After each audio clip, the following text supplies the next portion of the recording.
Hey everyone, welcome back to Shivam tutorial. ಇವತ್ತಿನ ವಿಡಿಯೋದಲ್ಲಿ accounting system ಬಗ್ಗೆ ನೋಡೋಣ.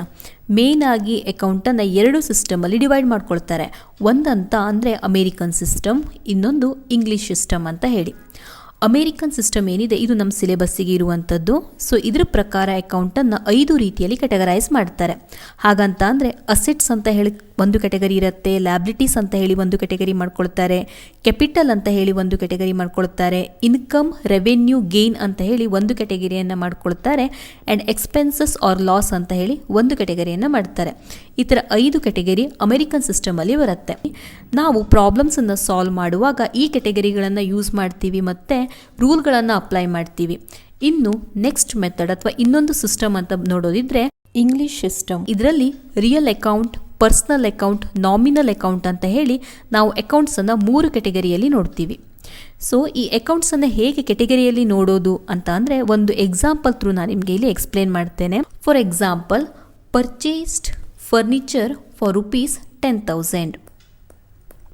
ನೀವಿಲ್ಲಿ ನೋಡ್ಬೋದು, ಈ ಒಂದು ಟ್ರಾನ್ಸಾಕ್ಷನಲ್ಲಿ 2 ಆಸ್ಪೆಕ್ಟ್ ಇದೆ. ಒಂದು ಗಿವಿಂಗ್ ಆಸ್ಪೆಕ್ಟ್, ಇನ್ನೊಂದು ರಿಸೀವಿಂಗ್ ಆಸ್ಪೆಕ್ಟ್.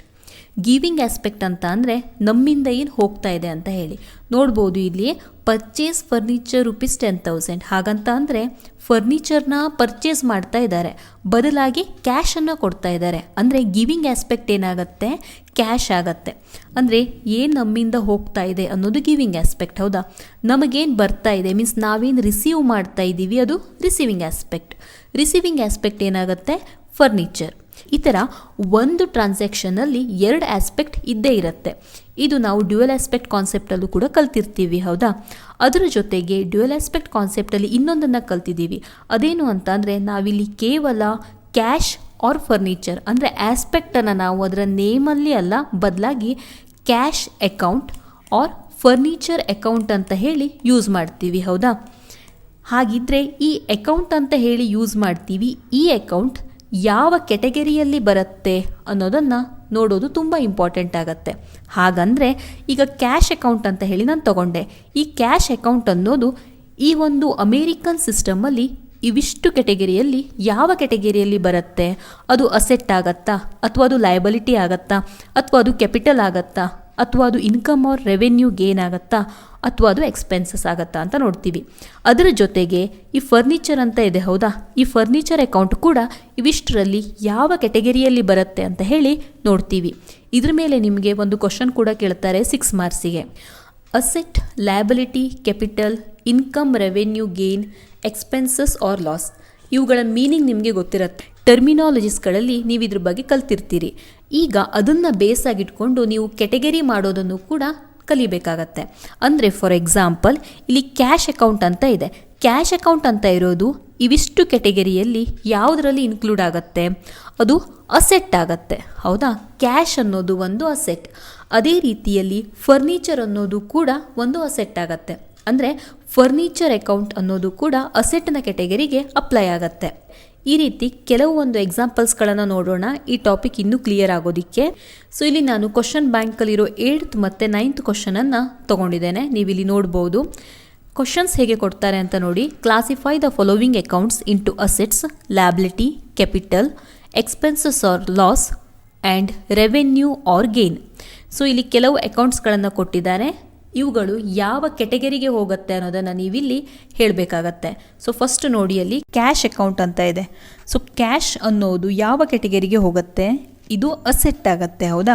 ಹಾಗಾಗಿ ಇದನ್ನು ನಾವು ಅಸೆಟ್ನ ಒಂದು ಕೆಟಗರಿಯಲ್ಲಿ ತಗೊಳ್ತೀವಿ. ಕ್ಯಾಶ್ ಅಕೌಂಟ್ ಅನ್ನೋದು ಒಂದು asset. Next B, purchase account ಅಂತ ಇದೆ. ಪರ್ಚೇಸ್ ಅಕೌಂಟ್ ಅನ್ನೋದು ನಾವು ಎಕ್ಸ್ಪೆನ್ಸಸ್ ಆರ್ ಲಾಸ್ ಕೆಟಗರಿಗೆ ಹಾಕ್ತೀವಿ. ಅಲ್ಲಿ ಕೆಟಗರಿ ಮಾಡುವಾಗ ನೀವು ನೋಡ್ಕೊಳ್ಬಹುದು, ಎಕ್ಸ್ಪೆನ್ಸಸ್ ಆರ್ ಲಾಸ್ ಅನ್ನೋದನ್ನ ನೀವು ಒಂದು ಕೆಟಗರಿಗೆ ಅಪ್ಲೈ ಮಾಡಬೇಕು. ರೆವೆನ್ಯೂ, ಗೇನ್, ಇನ್ಕಮ್, ಪ್ರಾಫಿಟ್ ಅನ್ನೋದನ್ನ ಒಂದು ಕೆಟಗರಿಯಲ್ಲಿ ನೀವು ಅಪ್ಲೈ ಮಾಡಬೇಕಾಗಿ ಬರುತ್ತೆ. ಸೊ ಪರ್ಚೇಸ್ ಅನ್ನ ನಾವು ಎಕ್ಸ್ಪೆನ್ಸಸ್ ಆರ್ ಲಾಸ್ ಕೆಟಗರಿಯಲ್ಲಿ ಅಪ್ಲೈ ಮಾಡ್ತೀವಿ. ಆದ್ರೆ ಇದು ರಿಯಲ್ ಆಗಿ ಹೇಳಬೇಕು ಅಂತ ಅಂದ್ರೆ ಎಕ್ಸ್ಪೆನ್ಸಸ್ ಆಗತ್ತೆ, ಇದು ಲಾಸ್ ಆಗಲ್ಲ. ಹೇಗೆ ಅಂತ ಅಂದ್ರೆ ನೀವು ಯಾವ್ದಾದ್ರು ಒಂದು ವಸ್ತುವನ್ನ ಪರ್ಚೇಸ್ ಮಾಡ್ತೀರಿ. ಸೊ ಯಾವುದಾದ್ರೂ ಒಂದು ವಸ್ತುನ ಪರ್ಚೇಸ್ ಮಾಡ್ತಾ ಇದ್ದೀರಿ ಅಂತ ಅಂದರೆ ನಿಮಗೆ ಅದರಿಂದ ಬೆನಿಫಿಟ್ ಸಿಗತ್ತೆ, ಹೌದಾ?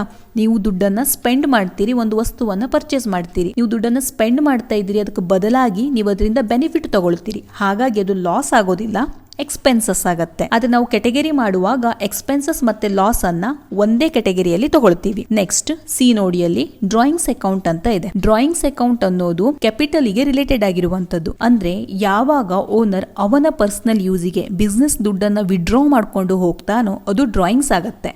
ಅದು ಕ್ಯಾಪಿಟಲ್ನ ಕಡಿಮೆ ಮಾಡುತ್ತೆ. ಸೊ ಡ್ರಾಯಿಂಗ್ಸ್ ಅಕೌಂಟ್ ನ ನಾವು ಕ್ಯಾಪಿಟಲ್ನ ಕೆಟಗರಿಯಲ್ಲಿ ತಗೊಳ್ತೀವಿ. ನೆಕ್ಸ್ಟ್ ಕಂಪ್ಯೂಟರ್ ಅಕೌಂಟ್ ಅಂತ ಇದೆ. ಕಂಪ್ಯೂಟರ್ ಅನ್ನೋದು ಒಂದು ಅಸೆಟ್ ಆಗತ್ತೆ. ಇದು ಒಂದು fixed asset. Computer, furniture, machinery, building ಇವೆಲ್ಲವೂ ಕೂಡ ಫಿಕ್ಸ್ಡ್ ಅಸೆಟ್ ಆಗತ್ತೆ. ಸೊ ಇದನ್ನ ನಾವು ಅಸೆಟ್ ನ ಕೆಟಗರಿಯಲ್ಲಿ ತಗೊಳ್ತೀವಿ. ನೆಕ್ಸ್ಟ್ ನೋಡಿ ಅಲ್ಲಿ ಬಿಲ್ಡಿಂಗ್ ಅಕೌಂಟ್ ಅಂತ ಇದೆ. ಬಿಲ್ಡಿಂಗ್ ಅಕೌಂಟ್ ಇದು ಕೂಡ ಅಸೆಟ್ ಆಗತ್ತೆ. Next salary account. So salary ಅನ್ನೋದು ಒಂದು ಪೇ ಮಾಡುವಂತದ್ದು. ಇದು ಎಕ್ಸ್ಪೆನ್ಸಸ್ ಅಂತ ಟ್ರೀಟ್ ಆಗತ್ತೆ. ಸೊ ನೀವಿಲ್ಲಿ ಯೋಚನೆ ಮಾಡಬಹುದು ಸ್ಯಾಲರಿಯಿಂದ ರಿಸೀವ್ ಕೂಡ ಮಾಡಬಹುದಲ್ವಾ ಅಂತ ಹೇಳಿ. ಸೊ ಇಲ್ಲಿ ಓನರ್ ಆದವನು ಸ್ಯಾಲರಿಯನ್ನ ಪೇ ಮಾಡ್ತಾನೆ ಬೇರೆಯವರಿಗೆ. ಸ್ಯಾಲರಿಯನ್ನ ಅವನು ರಿಸೀವ್ ಮಾಡೋದಿಲ್ಲ. ಅವನು ರಿಸೀವ್ ಮಾಡೋದೇನಾಗಿರುತ್ತೆ, ಪ್ರಾಫಿಟ್ ಆಗಿರುತ್ತೆ. ಬಿಸ್ನೆಸ್ ಇಂದ ಅವನು ಪ್ರಾಫಿಟ್ ನ ತಗೊಳ್ತಾನೆ. ಅಥವಾ ಲಾಸ್ ಆದ್ರೆ ಲಾಸ್ ಅನ್ನು ಕೂಡ ಅವನು ಫೇಸ್ ಮಾಡಬೇಕಾಗಿ ಬರುತ್ತೆ. ಅವನು ವರ್ಕರಿಗೆ ಪೇ ಮಾಡೋದು ಸ್ಯಾಲರಿ ಆಗಿರುತ್ತೆ. ಸೊ ಸ್ಯಾಲರಿ ಅನ್ನೋದು ಒಂದು ಎಕ್ಸ್ಪೆನ್ಸಸ್. ಯಾವಾಗ ನಮ್ಮಿಂದ ಬೇರೆಯವರಿಗೆ ಪೇಮೆಂಟ್ ಆಗ್ತಾ ಇರ್ತದೆಯೋ ಅದು ಎಕ್ಸ್ಪೆನ್ಸಸ್ ಅಂತ ಟ್ರೀಟ್ ಆಗುತ್ತೆ. ಈಗ ನೋಡಿ ವರ್ಕರ್ ಇಂದ ವರ್ಕ್ ಅನ್ನ ತಗೊಂಡಿದೀವಿ, ಹೌದಾ, ಅದಕ್ಕೆ ಬದಲಾಗಿ ನಾವು ಸ್ಯಾಲರಿಯನ್ನ ಪೇ ಮಾಡ್ತಾ ಇದ್ದೀವಿ ಅಂದ್ಮೇಲೆ ಅದು ಎಕ್ಸ್ಪೆನ್ಸಸ್ ಆಯ್ತು.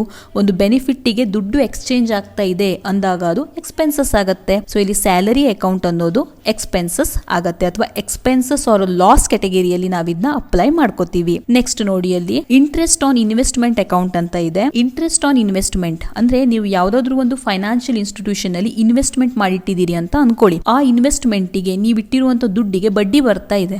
ಸೊ ಅದು ಏನಾಗುತ್ತೆ, ನಿಮಗೆ ಗೇನ್ ಆರ್ ರೆವೆನ್ಯೂ ಅನ್ನುವ ಕೆಟಗರಿಯಲ್ಲಿ ನೀವು ಅದನ್ನ ಅಪ್ಲೈ ಮಾಡ್ಕೊಳ್ಬಹುದು. ಎಸ್ಪೆಷಲಿ ಇದನ್ನ ನೀವು ಗೇನ್ ಅಂತ ಹೇಳಿ ಟ್ರೀಟ್ ಮಾಡಬಹುದು. ಕೆಟಗರಿಯಲ್ಲಿ ನೀವು ಅಪ್ಲೈ ಮಾಡುವಾಗ ರೆವೆನ್ಯೂ, ಗೇನ್ ಆರ್ ಇನ್ಕಮ್ ಅನ್ನುವ ಕೆಟಗರಿಯಲ್ಲಿ ನೀವು ಇದನ್ನ ಅಪ್ಲೈ ಮಾಡ್ಕೊಳ್ತೀರಿ. ನೆಕ್ಸ್ಟ್ ಸೇಲ್ಸ್ ಅಕೌಂಟ್ ಅಂತ ಇದೆ. ನೋಡಿ ಪರ್ಚೇಸ್ ಅಕೌಂಟ್ ಅನ್ನೋದು ಎಕ್ಸ್ಪೆನ್ಸಸ್ ಆಗಿದೆ ಅಂದ್ಮೇಲೆ ಸೇಲ್ಸ್ ಅಕೌಂಟ್ ಅನ್ನೋದು ಏನಾಗುತ್ತೆ, ಇನ್ಕಮ್, ರೆವೆನ್ಯೂ ಆರ್ ಗೇನ್ ಕೆಟಗರಿಯಲ್ಲಿ ಅಪ್ಲೈ ಆಗುತ್ತೆ. ಸ್ವಲ್ಪ ಯೋಚನೆ ಮಾಡಿ, ಸೇಲ್ ಅನ್ನೋದು ಅಂದ್ರೆ ಏನು, ಒಂದು ಗೂಡ್ಸ್ ಅನ್ನ ಸೇಲ್ ಮಾಡುವಂತದ್ದು ಬೇರೆಯವರಿಗೆ, ಹೌದಾ. ನೀವು ಗೂಡ್ಸ್ ಅನ್ನ ಸೇಲ್ ಮಾಡ್ತೀರಿ ಅಂತ ಅಂದಾಗ ನಿಮ್ಗೆ ಇನ್ಕಮ್ ಜನರೇಟ್ ಆಗತ್ತೆ, ದುಡ್ಡು ಬರುತ್ತೆ, ಹೌದಾ. ಅದು ಇನ್ಕಮ್ ಆಗಿರುತ್ತೆ, ಇಲ್ಲ ರೆವೆನ್ಯೂ ಆಗಿರುತ್ತೆ. ಸೊ ನಾವು ಕೆಟಗರಿಯಲ್ಲಿ ಅಪ್ಲೈ ಮಾಡುವಾಗ ಇನ್ಕಮ್, ಗೇನ್, ರೆವೆನ್ಯೂ ಅನ್ನ ಒಂದ್ ಕೆಟಗರಿಯಲ್ಲಿ ಹಾಕ್ತಿವಿ, ಹೌದಾ. ಸೊ ಇದು ಇನ್ಕಮ್, ರೆವೆನ್ಯೂ ಆರ್ ಗೇನ್ ಅಂತ ಹೇಳಿ ನಾವು ತಗೊಳ್ಬಹುದು.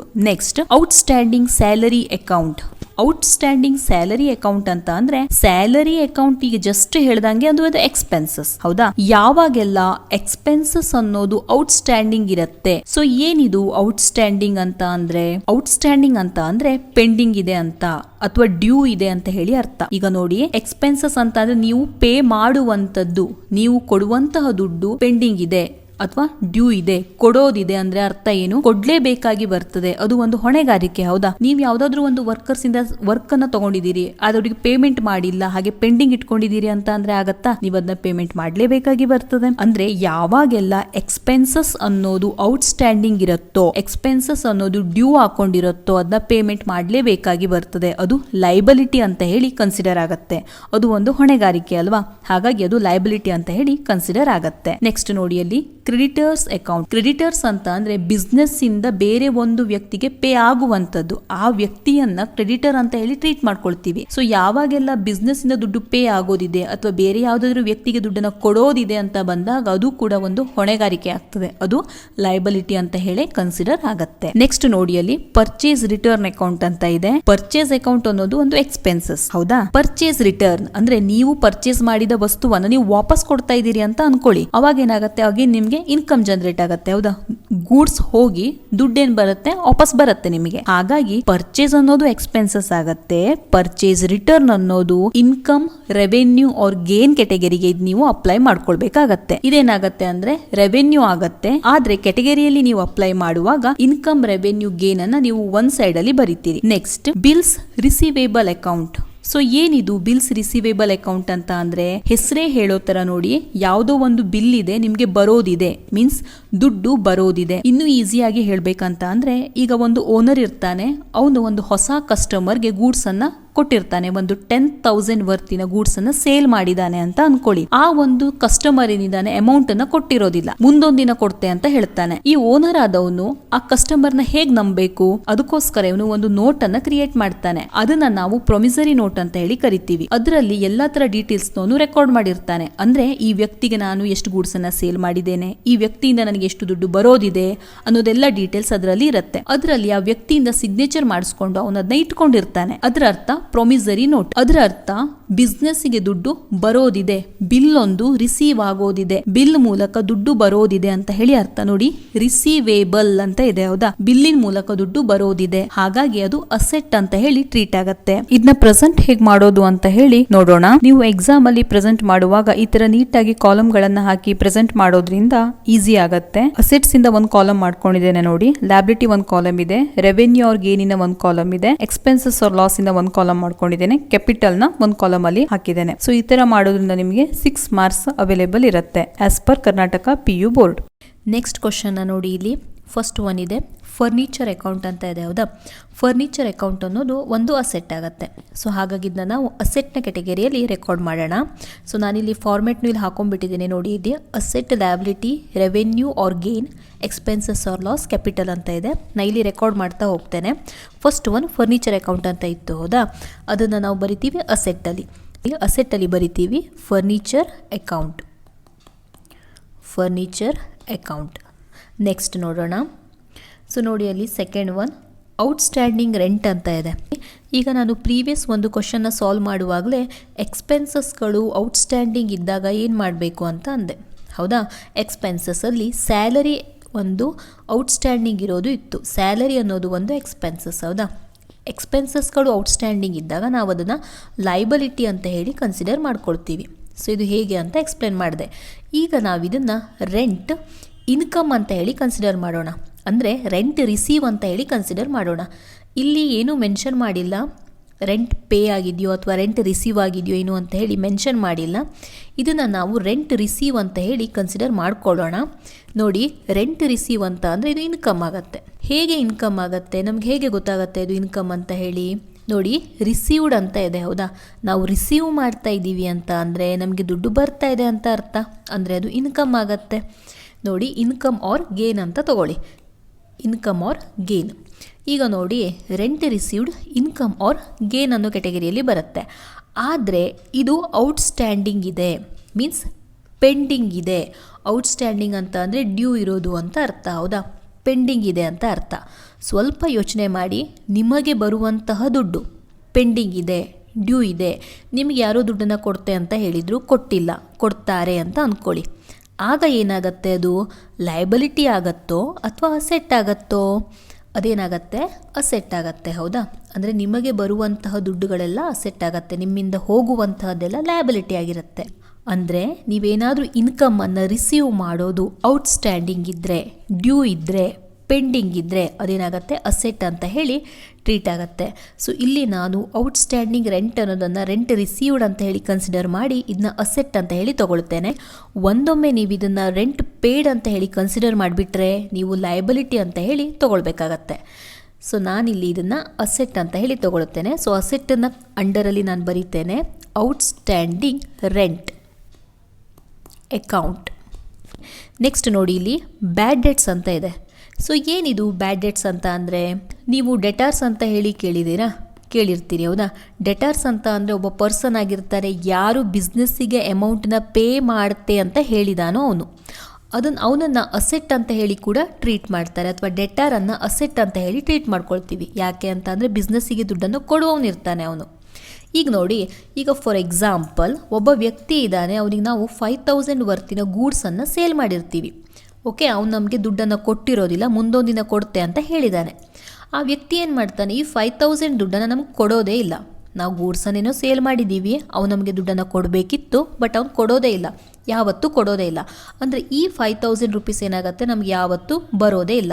ಅಂದರೆ ಅದೇನಾಗುತ್ತೆ, ಲಾಸ್ ಆಗತ್ತೆ, ಹೌದಾ? ಹಾಗಾಗಿ ಇದನ್ನು ನಾವು ಬ್ಯಾಡ್ ಡೆಟ್ಸ್ ಅಂತ ಹೇಳಿ ಟ್ರೀಟ್ ಮಾಡ್ಕೋತೀವಿ. ನೋಡಿ, ಹೆಸರೇ ಹೇಳೋ ಥರ ಬ್ಯಾಡ್ ಡೆಟ್ಸ್. ಡೆಟ್ಸ್ ಅಂತ ಅಂದರೆ ಸಾಲ, ಬ್ಯಾಡ್ ಅಂತ ಅಂದರೆ ಕೆಟ್ಟದ್ದು, ಹೌದಾ? ಅಂದರೆ ನಮಗೆ ರಿಕವರಿ ಆಗದೇ ಇರುವಂತಹ ಅಮೌಂಟ್ ಅಂತ ಹೇಳಿ ಅರ್ಥ. ಅಂದರೆ ಡೆಟಾರಿಂದ ಬರಬೇಕಾಗಿರೋ ದುಡ್ಡು ರಿಕವರಿ ಆಗದೇ ಇದ್ದರೆ ನಾವು ಅದನ್ನ ಬ್ಯಾಡ್ ಡೆಟ್ಸ್ ಅಂತ ಹೇಳಿ ಕರಿತೀವಿ. ಅಂದರೆ ಇದು ಡೆಟಾರಿಗೆ ರಿಲೇಟೆಡ್ ಆಗಿರುವಂಥದ್ದು, ಇದನ್ನ ನೀವು ನೆನ್ಪಿಟ್ಕೊಳ್ಬೇಕಾಗತ್ತೆ. ಸೊ ಇದೇನಾಗುತ್ತೆ, ಲಾಸ್ ಅಂತ ಹೇಳಿ ಟ್ರೀಟ್ ಆಗುತ್ತೆ. ನಾವು ಇದನ್ನು ಕೆಟಗರಿ ಮಾಡಲಿಕ್ಕೆ ಹೋದಾಗ ಎಕ್ಸ್ಪೆನ್ಸಸ್ ಆರ್ ಲಾಸ್ ಕೆಟಗರಿಯಲ್ಲಿ ಹಾಕ್ತೀವಿ, ಹೌದಾ? ರಿಯಲ್ ಆಗಿ ಹೇಳಬೇಕು ಅಂತಂದ್ರೆ ಅದು ಲಾಸ್ ಆಗುತ್ತೆ. ನಾವು ಕೆಟಗರಿಯಲ್ಲಿ ಇದನ್ನ ಅಪ್ಲೈ ಮಾಡುವಾಗ ಎಕ್ಸ್ಪೆನ್ಸಸ್ ಆರ್ ಲಾಸ್ ಅಂಡರಲ್ಲಿ ನಾವು ಇದನ್ನ ರೆಕಾರ್ಡ್ ಮಾಡ್ತೀವಿ. That is bad debts account. Next ನೋಡಿ, ಇಂಟ್ರೆಸ್ಟ್ ರಿಸೀವೇಬಲ್ ಅಕೌಂಟ್ ಅಂತ ಇದೆ. ಇಂಟ್ರೆಸ್ಟ್ ರಿಸೀವೇಬಲ್ ಅಂತ ಅಂದರೆ ಅಗೇನ್ ಎಲ್ಲಾದರೂ ಒಂದು ಕಡೆ ನೀವು ಅಮೌಂಟನ್ನು ಇನ್ವೆಸ್ಟ್ಮೆಂಟ್ ಮಾಡಿರ್ತೀರಿ, ಯಾವುದಾದ್ರೂ ಒಂದು ಬ್ಯಾಂಕ್ ಇರ್ಬೋದು, ಫೈನಾನ್ಷಿಯಲ್ ಇನ್ಸ್ಟಿಟ್ಯೂಷನ್ ಇರ್ಬೋದು, ಅಲ್ಲಿಂದ ಬಡ್ಡಿ ಬರ್ತಾ ಇದೆ, ಇಂಟ್ರೆಸ್ಟ್ ಬರ್ತಾ ಇದೆ, ಬಡ್ಡಿ ಬರ್ತಾ ಇದೆ ಅಂದರೆ ಅದೇನಾಗುತ್ತೆ, ನಿಮಗೆ ರಿಸೀವ್ಡ್ ಅಂತ ಇದೆ, ರಿಸೀವೇಬಲ್ ಅಂತ ಇದೆ. ಹೌದಾ? ದಟ್ ಮೀನ್ಸ್ ದುಡ್ಡು ಬರುತ್ತೆ ಅಂತ ಆಯಿತು, ದುಡ್ಡು ಬರ್ತಾ ಇದೆ. ಸೊ ಇದು ಇನ್ಕಮ್ ಆರ್ ಗೇನ್ ಅನ್ನೋ ಕೆಟಗರಿಯಲ್ಲಿ ನಾವಿದನ್ನ ತೊಗೊಳ್ತೀವಿ. Interest received account. Income or revenue, ಇನ್ಕಮಿಗೆ ರೆವೆನ್ಯೂ ಅಂತಲೂ ಕರಿತೀವಿ. ಹೌದಾ? ರೆವೆನ್ಯೂ ಆರ್ ಗೇನ್ ಅನ್ನುವ ಕೆಟಗರಿಯಲ್ಲಿ ತೊಗೊಳ್ತೀವಿ. ಇನ್ಕಮ್ ಆರ್ ರೆವೆನ್ಯೂ ಅನ್ನೋದು ಒಂದಾಗತ್ತೆ, ಅದಕ್ಕೆ ಒಂದೇ ಹೆಸರಿದೆ. ಇನ್ಕಮ್ ಅಂದರೂ ಒಂದೇ, ರೆವೆನ್ಯೂ ಅಂದರೂ ಒಂದೇ. ಇದು ಪದೇ ಪದೇ ಜನ್ರೇಟ್ ಆಗ್ತಾ ಇರುವಂಥದ್ದು. ಗೇನ್ ಅಂತ ಅಂದರೆ ಅಪರೂಪಕ್ಕೆ ಜನ್ರೇಟ್ ಆಗುವಂಥದ್ದು. ಇಂಟ್ರೆಸ್ಟ್ ರಿಸೀವ್ ಅನ್ನೋದನ್ನು ನಾವು ಒಂದು ರೀತಿಯಲ್ಲಿ ಗೇನ್ ಅನ್ನುವ ಕೆಟಗರಿಯಲ್ಲಿ ತೊಗೊಳ್ಬೋದು. ಆದರೆ ಇಲ್ಲಿ ನಾವು ಕೆಟಗರಿ ಮಾಡುವಾಗ ಇನ್ಕಮ್ ಗೇನನ್ನು ಒಂದೇ ಕಡೆ ಬರಿತೀವಿ. ಹೌದಾ? ಒಂದೇ ಕಾಲಮಲ್ಲೇ ರೆಕಾರ್ಡ್ ಮಾಡ್ತೀವಿ. ಸೊ ನೆಕ್ಸ್ಟ್ ನೋಡೋಣ, ರೆಂಟ್ ರಿಸೀವ್ಡ್ ಇನ್ ಅಡ್ವಾನ್ಸ್. ನೋಡಿ ಅಲ್ಲಿ ರೆಂಟ್ ರಿಸೀವ್ಡ್ ಇನ್ ಅಡ್ವಾನ್ಸ್ ಅಂತ ಇದೆ. ರಿಸೀವ್ಡ್ ಅಂತ ಅಂದರೆ ಅದೇನಾಗುತ್ತೆ, ಇನ್ಕಮ್ ಆಗುತ್ತೆ. ಹೌದಾ? ನಾನು ಜಸ್ಟ್ ಹೇಳಿದೆ ನಿಮಗೆ. ರಿಸೀವ್ ಅಂತ ಅಂದರೆ ಬರುವಂಥದ್ದು, ಇನ್ಕಮ್ ಆಗುತ್ತೆ. ಪೇ ಅಂತ ಇದ್ದರೆ ಅದು ಎಕ್ಸ್ಪೆನ್ಸಸ್ ಆಗುತ್ತೆ. ನೋಡಿ ಅಲ್ಲಿ ರೆಂಟ್ ರಿಸೀವ್ಡ್ ಅಂದರೆ ಇನ್ಕಮ್ ಆಯಿತು. ನಮಗೆ ಬರಬೇಕಾಗಿರೋ ಒಂದು ದುಡ್ಡಿದೆ, ಅದನ್ನು ನಾವು ಅಡ್ವಾನ್ಸಲ್ಲಿ ತೊಗೊಂಡ್ಬಿಟ್ಟಿದ್ದೀವಿ. ಸ್ವಲ್ಪ ನೋಡಿ, ಔಟ್ಸ್ಟ್ಯಾಂಡಿಂಗ್ ಮತ್ತು ಅಡ್ವಾನ್ಸ್ ಅಂತ ಬಂದಾಗ ಸ್ವಲ್ಪ ನೀವು ಇಲ್ಲಿ ನೋಡಿಕೊಂಡು ಎಂಟ್ರಿ ಮಾಡಬೇಕಾಗತ್ತೆ. ಅಡ್ವಾನ್ಸಲ್ಲಿ ರಿಸೀವ್ ಮಾಡಿದ್ದೀವಿ ಅಂದರೆ ಫಾರ್ ಎಕ್ಸಾಂಪಲ್, ನೀವು ಯಾರಾದರೂ ಒಬ್ಬ ವ್ಯಕ್ತಿಗೆ ಬಾಡಿಗೆ ಕೊಟ್ಟಿದ್ದೀರಿ ಅಂತ ಅಂದ್ಕೊಳ್ಳಿ ಒಂದು ರೂಮನ್ನು. ಆ ರೂಮಿಗೆ ಅವನು ಪ್ರತಿ ತಿಂಗಳ 1000 ರೂಪಾಯಿ ಹಾಗೆ ಬಾಡಿಗೆನ ಪೇ ಮಾಡ್ತಾ ಇರ್ತಾನೆ. ನೀವೇನು ಮಾಡ್ತೀರಿ, ಆ ವ್ಯಕ್ತಿ ಹತ್ರ ಮುಂದಿನ ತಿಂಗಳಿನ ರೆಂಟನ್ನು ಈಗಲೇ ತೊಗೊಂಡು ಇಟ್ಕೊಳ್ತೀರಿ. ಅಂದರೆ 1000 ರೂಪಾಯಿನ ಅಡ್ವಾನ್ಸ್ ಆಗಿ ನೀವು ರಿಸೀವ್ ಮಾಡ್ಕೊಂಡ್ಬಿಟ್ಟಿದ್ದೀರಿ. ಅಂದರೆ ನೀವು ಅವನು ಕೇಳಿದಾಗ ಅಮೌಂಟನ್ನು ಕೊಡಬೇಕಾಗತ್ತಾ ಮಿಡ್ಲೆಲ್ಲಾದರೂ? ಬಿಕಾಸ್ ಆ ಟೈಮ್ ಇನ್ನೂ ಬಂದಿರೋದಿಲ್ಲ, ನೀವು ರೆಂಟನ್ನು ರಿಸೀವ್ ಮಾಡಿಕೊಳ್ಳುವ ಸಮಯ ಇನ್ನೂ ಬಂದಿರೋದಿಲ್ಲ. ಹೌದಾ? ಹಾಗಾಗಿ ವಿತಿನ್ ಆ ಟೈಮಲ್ಲಿ ಅವನ ದುಡ್ಡನ್ನು ಕೇಳಿದ್ರೆ ನೀವು ಪೇ ಮಾಡಬೇಕಾಗಿ ಬರುತ್ತೆ. ಹಾಗಾಗಿ ಇನ್ಕಮನ್ನು ಏನಾದರೂ ನೀವು ಅಡ್ವಾನ್ಸ್ ಆಗಿ ರಿಸೀವ್ ಮಾಡಿಕೊಂಡ್ರೆ ಅದು ಲೈಬಲಿಟಿ ಅಂತ ಹೇಳಿ ಕನ್ಸಿಡರ್ ಆಗುತ್ತೆ. ಬಿಕಾಸ್ ಅದು ಒಂದು ಹೊಣೆಗಾರಿಕೆ ಆಗಿರುತ್ತೆ. ಹೌದಾ? ಅವನು ಕೇಳಿದಾಗ ನೀವು ಪೇಮೆಂಟ್ ಮಾಡಲೇಬೇಕಾಗಿ ಬರ್ತದೆ. ಇಲ್ಲಿ ನೀವು ತುಂಬಾ ಸೂಕ್ಷ್ಮವಾಗಿ ಅಬ್ಸರ್ವ್ ಮಾಡ್ಕೊಳ್ಬೇಕಾಗತ್ತೆ. ಇನ್ಕಮ್ ಡ್ಯೂ ಇದೆಯೋ, ಮೀನ್ಸ್ ನಿಮಗೆ ಬರೋದಿದೆಯೋ ಅಥವಾ ನೀವು ಮೊದಲೇ ಅದನ್ನ ರಿಸೀವ್ ಮಾಡ್ಕೊಂಡಿದ್ದೀರೋ ಅನ್ನೋದನ್ನು ತಿಳ್ಕೊಳ್ಳೋದು ತುಂಬ ಇಂಪಾರ್ಟೆಂಟ್ ಆಗುತ್ತೆ. ಸೊ ಅಲ್ಲಿ ಔಟ್ಸ್ಟ್ಯಾಂಡಿಂಗ್ ಮತ್ತು ಅಡ್ವಾನ್ಸ್ ಅದನ್ನು ಸ್ವಲ್ಪ ಸೂಕ್ಷ್ಮವಾಗಿ ನೀವು ಅನಲೈಸ್ ಮಾಡಬೇಕಾಗತ್ತೆ. ಸೊ ಇಲ್ಲಿ ನೋಡ್ಬೋದು, ರೆಂಟ್ ರಿಸೀವ್ಡ್ ಇನ್ ಅಡ್ವಾನ್ಸ್ ಅಂದರೆ ಇನ್ಕಮನ್ನು ಅಡ್ವಾನ್ಸ್ ಆಗಿ ರಿಸೀವ್ ಮಾಡ್ಕೊಬಿಟ್ಟಿದ್ದೀವಿ, ಮೊದಲೇ ತೊಗೊಬಿಟ್ಟಿದ್ದೀವಿ ಅಂತ ಅಂದರೆ ಅದೇನಾಗುತ್ತೆ, ಲೈಬಿಲಿಟಿ ಆಗುತ್ತೆ. ಸೊ ಲೈಬಿಲಿಟಿ ಅಂಡರಲ್ಲಿ ಹೋಗಿ ನಾವು ಇದನ್ನ ರೆಕಾರ್ಡ್ ಮಾಡ್ಕೊಳ್ತೀವಿ. That is rent received in advance account. Next ನೋಡೋಣ, ಪ್ರೀಪೇಯ್ಡ್ ಸ್ಯಾಲರಿ ಅಕೌಂಟ್. ಸೊ ಏನಿದು ಪ್ರೀಪೇಯ್ಡ್ ಸ್ಯಾಲರಿ ಅಕೌಂಟ್? ನೋಡಿ, ಸ್ಯಾಲರಿ ಅನ್ನೋದು ಒಂದು ಎಕ್ಸ್ಪೆನ್ಸಸ್. ಹೌದಾ? ಎಕ್ಸ್ಪೆನ್ಸಸ್ ಅಂತ ಅಂದಾಗ ಅದನ್ನು ಪೇ ಮಾಡಬೇಕಾಗಿ ಬರುತ್ತೆ. ಸೊ ಪೇ ಮಾಡೋದನ್ನು ಪ್ರೀಪೇಯ್ಡ್ ಅಂದರೆ ಅಡ್ವಾನ್ಸ್ ಆಗಿ ಪೇ ಮಾಡಿಬಿಟ್ಟಿದ್ದೀರಿ ಅಂತ ಅಂದರೆ ಏನಾಗುತ್ತೆ, ಸ್ವಲ್ಪ ಯೋಚನೆ ಮಾಡಿ. ಈಗ ಜಸ್ಟ್ ನಾನು ಇನ್ಕಮಿಂದ ಹೇಗೆ ಅನಲೈಸ್ ಮಾಡಿದೆ, ಇಲ್ಲೂ ಕೂಡ ಹಾಗೆ ಅನಾಲಿಸಿಸ್ ಬರುತ್ತೆ. ಆದರೆ ಪೇಮೆಂಟಿಗೆ ರಿಲೇಟೆಡ್ ಆಗಿ ಮಾಡಬೇಕು. ಬೇರೆ ಯಾರಿಗಾದರೂ ಸ್ಯಾಲರಿನ ಪೇ ಮಾಡೋರು ಇರ್ತೀರಿ, ನಿಮ್ಮ ಹತ್ರ ಒಂದಿಷ್ಟು ವರ್ಕರ್ಸ್ ಇದ್ದಾರೆ ಅಂತ ಅಂದ್ಕೊಳ್ಳಿ. ನೀವು ಪ್ರತಿ ತಿಂಗಳು ವರ್ಕರ್ಸಿಗೆ ಸ್ಯಾಲ್ರಿನ ಪೇ ಮಾಡ್ತಾ ಇದ್ದೀರಿ. ಒಬ್ಬ ವರ್ಕರಿಗೆ ನೀವು ಮುಂದಿನ ತಿಂಗಳ ಸ್ಯಾಲ್ರಿನ ಇವಾಗಲೇ ಕೊಟ್ಟಿರ್ತೀರಿ. ಅಂದರೆ ಆ ಒಬ್ಬ ವ್ಯಕ್ತಿಯಿಂದ ನಿಮಗೆ ಸ್ಯಾಲರಿನ ವಾಪಸ್ ತೊಗೊಳ್ಳೋ ರೈಟ್ಸ್ ಇರುತ್ತೋ ಇಲ್ವೋ? ಯಾಕೆ ಅಂತ ಅಂದರೆ ಆಗಿನ್ನೂ ಟೈಮ್ ಬಂದಿರೋದಿಲ್ಲ ಆ ವ್ಯಕ್ತಿಗೆ ಸ್ಯಾಲ್ರಿನ ಕೊಡುವಂಥದ್ದು. ಹಾಗಾಗಿ ನೀವು ಆ ಸ್ಯಾಲ್ರಿನ ಆ ಟೈಮ್ ಬರೋ ಮೊದಲು ಕೂಡ ವಾಪಸ್ ತೊಗೊಳ್ಬಹುದು. ಸೊ ಹಾಗಾಗಿ ಅದೇನಾಗುತ್ತೆ, ಅಸೆಟ್ ಅಂತ ಹೇಳಿ ಟ್ರೀಟ್ ಆಗುತ್ತೆ. ಸೊ ಇಲ್ಲಿ ನೆನ್ಪಿಟ್ಕೊಳ್ಳಿ, ಇನ್ಕಮ್ ಅನ್ನೋದು ಅಡ್ವಾನ್ಸಲ್ಲಿದ್ದರೆ ಅಥವಾ ಅಡ್ವಾನ್ಸಲ್ಲಿ ನೀವು ಅದನ್ನ ರಿಸೀವ್ ಮಾಡ್ಕೊಂಡಿದ್ರೆ ಅದು ಲೈಬಲಿಟಿ ಅಂತ ಹೇಳಿ ಕನ್ಸಿಡರ್ ಆಗುತ್ತೆ. ಅದೇ ಒಂದೊಮ್ಮೆ ನೀವು ಎಕ್ಸ್ಪೆನ್ಸಸ್ಸನ್ನು ಅಡ್ವಾನ್ಸ್ ಆಗಿ ಪೇ ಮಾಡಿದ್ದಿದ್ರೆ ಅದು ಅಸೆಟ್ ಅಂತ ಹೇಳಿ ಕನ್ಸಿಡರ್ ಆಗುತ್ತೆ. ಇಲ್ಲಿ ಪೇ ಮತ್ತು ರಿಸೀವ್ ಆ ವರ್ಡನ್ನು ನೋಡಿಕೊಂಡು ನೀವು ಅದು ಇನ್ಕಮ್ ಆರ್ ಎಕ್ಸ್ಪೆನ್ಸಸ್ಸು ಅಂತ ಹೇಳಿ ಫಸ್ಟು ಕೆಟಗರೈಸ್ ಮಾಡ್ಕೊಳ್ಬೇಕು. ಅದಾದ ನಂತರ ಅಡ್ವಾನ್ಸ್ ಆಗಿ ಆಗ್ತಾ ಇದೆಯಾ ಅಂತ ಹೇಳಿ ನೋಡ್ಕೊಳ್ಬೇಕಾಗತ್ತೆ. ಸೊ ಇಲ್ಲಿ ಎಕ್ಸ್ಪೆನ್ಸಸ್, ಹೌದಾ, ಎಕ್ಸ್ಪೆನ್ಸಸ್ ಅಡ್ವಾನ್ಸ್ ಆಗಿ ಪೇ ಆಗ್ತಾ ಇದೆ, ಬೇರೆಯವರಿಗೆ ಪೇ ಮಾಡ್ತಾ ಇದ್ದೀವಿ ಅಂತ ಅಂದರೆ ಅದನ್ನು ಕೇಳೋ ರೈಟ್ಸ್ ನಮಗೆ ಇದ್ದೇ ಇರುತ್ತೆ. ಹಾಗಾಗಿ ಅದು ಅಸೆಟ್ ಅಂತ ಹೇಳಿ ಟ್ರೀಟ್ ಆಗುತ್ತೆ. ಸೊ ಅಸೆಟ್ನ ಹೆಡ್ಡಿಂಗಲ್ಲಿ ನಾವು ತಗೊಳ್ತೀವಿ, that is prepaid salary account. So next ನೋಡಿ, ನೆಕ್ಸ್ಟ್ ಕ್ಯಾಪಿಟಲ್ ಅಕೌಂಟ್ ಅಂತ ಇದೆ. ಸೊ ಕ್ಯಾಪಿಟಲ್ ಅಕೌಂಟ್ ಅಂತ ಇದೆ, ಕ್ಯಾಪಿಟಲನ್ನು ನಾವು ಅದೇ ಒಂದು ಕ್ಯಾಟಗರಿಯಲ್ಲೇ ತೊಗೊಳ್ತೀವಿ. ಮೀನ್ಸ್ ಕ್ಯಾಪಿಟಲ್ನ ಹೆಸರಲ್ಲೇ ನಾವು ಒಂದೊಂದು ಕ್ಯಾಟಗರಿನ ಮಾಡಿರ್ತೀವಿ, ಹೌದಾ, ಅದರ ಅಂಡರಲ್ಲೇ ನಾವು ತೊಗೊಳ್ತೀವಿ ಕ್ಯಾಪಿಟಲ್ ಅಕೌಂಟ್. ಕ್ಯಾಪಿಟಲ್ನ ಹೆಡ್ಡಲ್ಲೇ ಬರುತ್ತೆ, that is capital account. Next bills payable account. ನೋಡಿ, ಬಿಲ್ಸ್ ಪೇಬಲ್ ಅಂತ ಅಂದರೆ ಯಾವುದೋ ಒಂದು ಬಿಲ್ ಇರುತ್ತೆ, ಅದನ್ನ ಪೇ ಮಾಡೋದಿದೆ, ಪೆಂಡಿಂಗ್ ಇದೆ. ಪೇಯೇಬಲ್ ಅಂತ ಇದೆ, ಇಲ್ಲಿ ಪೇಡ್ ಅಂತ ಇಲ್ಲ, ಪೇಯೇಬಲ್ ಅಂತ ಇದೆ, ಮೀನ್ಸ್ ಮಾಡೋದಿದೆ, ಪೇಮೆಂಟ್ ಮಾಡೋದಿದೆ ಅಂತ ಹೇಳಿ ಅರ್ಥ. ಯಾವಾಗೆಲ್ಲ ಪೇಮೆಂಟ್ ಮಾಡೋದಿರುತ್ತೆ ಅದು ಲಯಬಿಲಿಟಿ ಅಂತ ಹೇಳಿ ಕನ್ಸಿಡರ್ ಆಗುತ್ತೆ, ಹೌದಾ. ಹಾಗಾಗಿ ಇದನ್ನ ನಾವು ಲಯಬಿಲಿಟಿ ಅಂಡರಲ್ಲಿ ತಗೊಳ್ತೀವಿ, that is bills payable account. Next ನೋಡಿ, ಅಲ್ಲಿ investment account. So investment account ಅಂತ ಅಂದರೆ ಏನಾಗುತ್ತೆ, ಸೊ ಇಲ್ಲಿವರೆಗೂ ನೀವು ನೋಡಿದ್ದೀರಿ ಇಂಟ್ರೆಸ್ಟ್ ಆನ್ ಇನ್ವೆಸ್ಟ್ಮೆಂಟ್ ಅಂತ ಹೇಳಿ, ಹೌದಾ. ಇನ್ವೆಸ್ಟ್ಮೆಂಟ್ ಅಂತ ಅಂದರೆ ಬೇರೆ ಎಲ್ಲೋ ಒಂದು ಕಡೆ ನೀವು ದುಡ್ಡನ್ನು ಇನ್ವೆಸ್ಟ್ ಮಾಡಿದ್ದೀರಿ ಅಂತ ಅರ್ಥ. ಸೊ ನೀವು ದುಡ್ಡನ್ನು ಇನ್ವೆಸ್ಟ್ ಮಾಡಿದ್ದೀರಿ ಅಂತ ಅಂದರೆ ಅದು ಅಸೆಟ್ ಅಂತ ಹೇಳಿ ಟ್ರೀಟ್ ಆಗುತ್ತೆ. ಸೊ ಅದನ್ನ ನಾವು ಅಸೆಟ್ನ ಕ್ಯಾಟಗರಿಯಲ್ಲಿ ತೊಗೊಳ್ತೀವಿ, investment account. Last one again capital account ಅಂತ ಕೊಟ್ಟಿದ್ದಾರೆ. ಕ್ಯಾಪಿಟಲ್ ಅಕೌಂಟ್ನು ಕ್ಯಾಪಿಟಲ್ನ ಕ್ಯಾಟಗರಿಯಲ್ಲೇ ಬರುತ್ತೆ.